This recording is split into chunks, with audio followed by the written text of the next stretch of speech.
sa lahat! Magluluto po tayo ngayon ng beef caldereta. Sa mainit po nating pan, magtutunaw po tayo ng 1 to 2 tablespoon ng margarine or butter. Then magsusuti po tayo ng garlic at onion.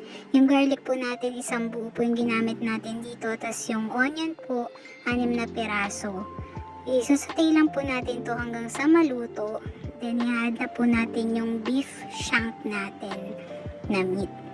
Minarinate po natin tong beef shank sa 2 tablespoon ng Worcestershire sauce, 1/4 cup ng soy sauce, and 6 pieces ng calamansi.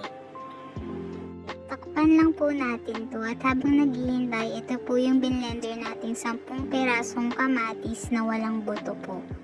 Tapos ito naman po yung pinrito natin kaninang carrots at patatas. Ngayon naman po, ihalo po natin yung natirang pang-marinate natin sa beef shank natin at 3 pirasong laurel leaves, paminta, at 1 beef cubes po.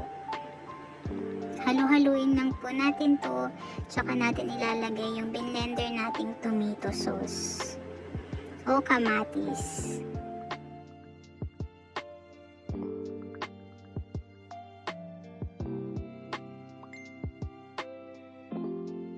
Haluin lang po natin itong mabuti at hintayin po maluto sa low fire. Then kapag ganyan na po yung itsura niya, check po natin kung luto na po yung meat. Pag malambot na. Pag hindi pa po, cover po natin ulit at check po natin ulit kung malambot na yung meat. Pag medyo malambot na po siya, tsaka po natin ilalagay yung liver spread.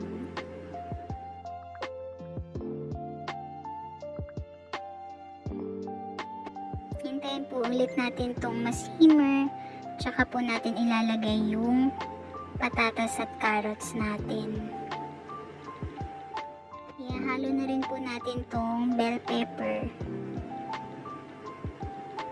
Hintayin po ulit natin itong ma-simmer sa medium heat. Then, lalagay na po natin itong green peas in can po natin.